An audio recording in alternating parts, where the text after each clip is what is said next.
नमस्कार मित्रांनो, लग्नानंतर होईलच प्रेम या मालिकेत आता पार्थ हा मरणाचा घटका मोजत आहे।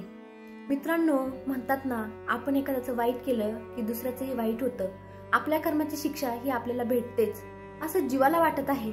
जीवा नंदिनीला बोलत आहे, नंदिनी सांग ना ग, तू माझ्या पार्थ दादाला उठवायला सांग ना ग, तू काय चुकीचं झालं का ग माझ्याकडून? दादा तू रुसलाय का रे माझ्यावर?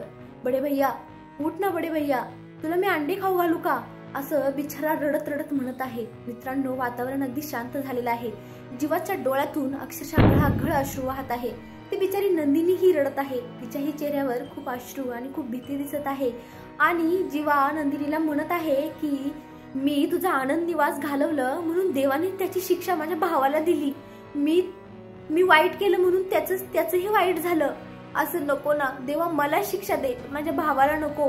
मित्रांनो, खरंच किती जीव आहे एका भावाचा दुसऱ्या भावावर।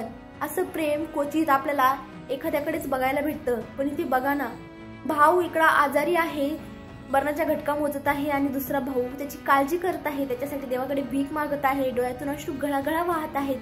पण आता आपल्याला खूप धक्कादायक गोष्ट पाहायला भेटणार आहे। मित्रांनो, आता पार्थच्या खरंच जीवावर बेतणार आहे। तिकडे ती बिचारी काव्या, जिचं खरंच मनापासून प्रेम झाले त्या पार्थवर, तिच्यासाठी ती आता देवीकडे प्रार्थना करत आहे। देवी आई, का ग तू का माझी परीक्षा पाहतेस? मी पार्थसाठी प्रार्थना करते, तुला दिसत नाही का ग? देवी आई, माझ्या पार्थला बरं कर। मित्रांनो, खरंच गुरुजींनी सांगितलं होतं सवाशिनीची परीक्षा, आता ही काव्या सवाशिनीची परीक्षा देणार आहे।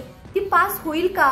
कारण आता पार्थ इतक्या डेंजर कंडिशन मध्ये आहे, डॉक्टरही त्याला वाचवू शकत नाही। आणि आता मानिनी तर तिचा संयमच सोडून दिलेला आहे, ती खाली कोसळलेली आहे। पार्थ ओरडत आहेत, सगळेजण ओरडत आहे। वातावरण गंभीर झालेलं आहे, वातावरणामध्ये शोककळा पसरलेली आहे। मित्रांनो, काव्याचा दिवाही आता पडलेला आहे। मित्रांनो, आता काय होणार, काय वाटतं तुम्हाला? काव्या आता खरंच सवाशिनीची परीक्षा देऊन पार्थला वाचवणार का? कमेंट मध्ये नक्की सांगा। धन्यवाद।